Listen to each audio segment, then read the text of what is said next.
Hey guys, welcome back. In this exercise, we're going to show you how to do a leg press. So leg press's primary muscle group is going to be working on your quads and working on your glutes and also your hamstrings. And we're over here, not in my private gym anymore. We're at one of the local gyms in the area, and they have a leg press machine available. So let's go ahead and have Dan show you how to do the correct form. Now, a couple of things you want to look at is let's get a view back here. There's adjustment back here a lot of guys don't really know about. They just kind of jump on and just kind of go wherever the setting is at. If you set the setting at a lower setting like this, what this does is the seat is going to sit more of a 90 degrees. It's going to come upwards. If you go ahead and put it back, it's going to come backwards. So the difference is if you go ahead and keep the seat closer to you, it's going to limit your range of motion, but it's going to keep your body in the seat. If you put the seat backwards more, you're going to go ahead and get more range of motion on your thighs, but you're going to start feeling like your body is sliding up as the weight pushes you down. So kind of keep that in mind. What I like to do usually is kind of keep it at a neutral like always, and just kind of put it at a 90 degrees here, kind of like how we have it set up now. So everybody's size is a little bit different, so kind of keep that in mind and find out which one is the best for you. So feet placement, you can place it on a lot of different areas. I would always recommend going with a neutral, which is basically about 8 to 10 inches away. Dan, go ahead and put your feet on here. So let's go ahead and kind of show them. So Dan has it about 12 inches away right now. Dan likes to do everything at about a wide stance. So wide stance is going to work more of your inner thigh. And if you put your feet together, all the way together to where your toes touch, this is going to work on the outer sweep of your quads. So really bring out the definitions there. So if you put your feet lower on the lower end, it's going to work on your teardrops, which is basically the lower part of your quads right here, closer to your knees. So what's going to bring out the definitions here. If you put your feet higher on the top, what that does is that's going to engage your hamstrings.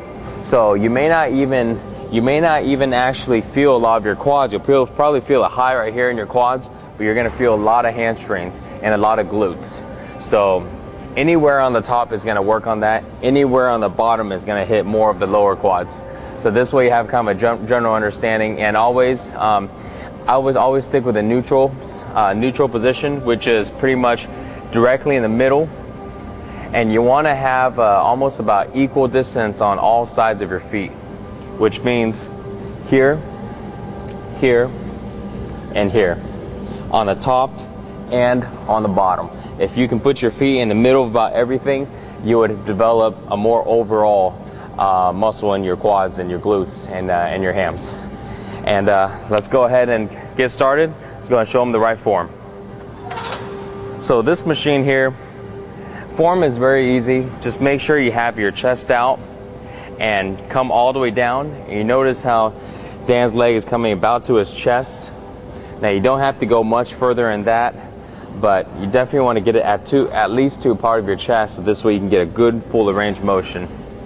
So when you're coming back, if you go ahead and have your legs a little open like that, you'll bring in more of your inner thighs.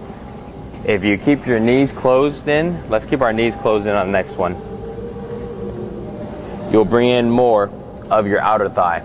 So that's kind of how you justify the difference. And again, I recommend going with just a neutral grip and a neutral position, everything coming right down the middle.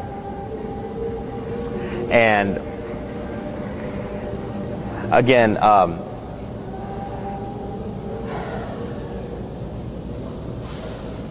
last thing I want to talk about is where to put the pressure on your feet. You want to make sure you always keep the pressure here on the heel, because that's going to go ahead and work on your thigh. If you put the pressure on your toe, that's going to actually stress your knees more. So make sure you always press on your heel. So a trick that I do sometimes is actually curling your feet backwards a little like this, so you can really engage on your thigh when you come down. Let's show them a couple reps doing that. So this way it really engages your thigh and kind of forces it. Once you get used to it, you don't have to kind of, you know, lift your feet up anymore. But in the beginning though, that may help if that's one of the problems you're having. Your hands can be grabbing here on the side.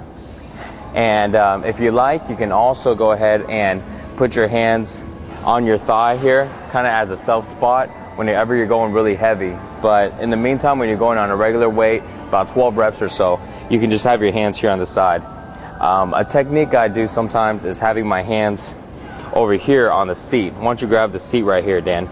What this does is this kind of keeps your body from moving up as the weight gets really heavy. You'll find that this keeps your butt down, keeps your back flat on the chair, and so this way it keeps your body really still as you have more weight here coming down. All right, thanks, Dan. Let's go ahead and rack that.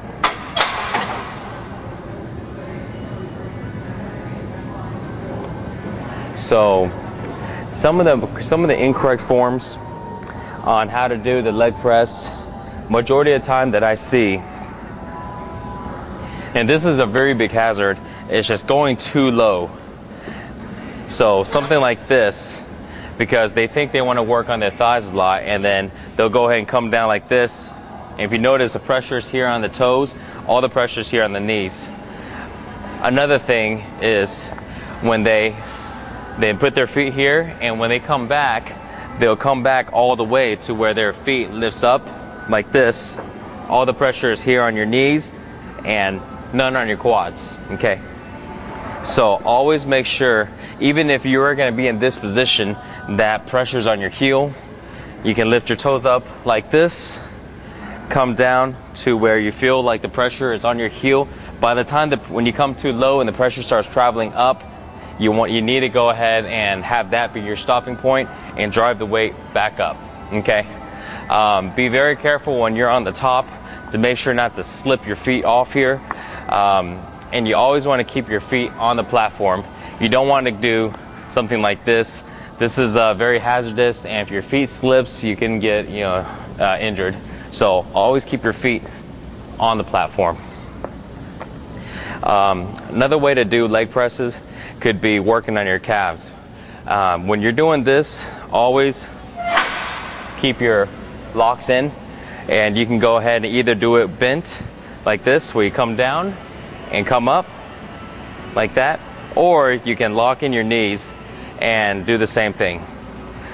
Keep in mind that when you're using a lot of weight on this, to probably keep your knees bent just a little bit, because if you keep your knees locked in, there's too much pressure on the weight, it would hurt your knee joint, okay?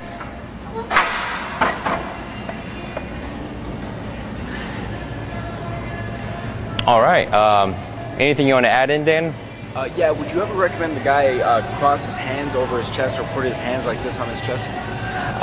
Yeah, that's fine, just as long as you're not being lifted up. The only reason why we always recommend grabbing onto the grips over here on the side, is because it helps keep your body down instead of being pushed up. Because when you have a lot of weight and the weight's coming, it allows your body to come up. So when you hold on to it, you're able to stay in there instead of get moved around. But if the weight isn't too heavy, then yeah, you can put your hands here if it feels better, or or maybe have it here or anywhere like that. Yeah. Okay. And another question I had. Would you ever recommend if a guy was doing the leg press and it fell onto him, how would you recommend that he gets it off? If a leg press fell onto you, then what you definitely want to do is, you can do one or two things depending on your flexibility. If you're not very flexible, then you're in a very dangerous spot, especially when there's a lot of weight. You want to go ahead and see if you can put your hands on your knees and either try to raise your butt up in here. And let me go ahead, let's come over here to the leg press and let me show you. But most of the time you want to go ahead and have somebody spot you when you're going really, really heavy like that. But if you're doing a leg press and you're down here and you got stuck, then what you can do is either put your hands here like this and push to anywhere here. I mean, you can get it up to right here and lock it. Or if you got stuck right here and you notice that it's at the end already, then you can see if you can just crawl out of it. But again, this depends on your range of motion. If you're not flexible, you may not be able to crawl out. You'll have to push it up, or ask for somebody to help you out. Most of the time, if you're going that heavy, get somebody to spot you. So this way, you always want to be more safe than sorry. So let's go ahead and put this back up.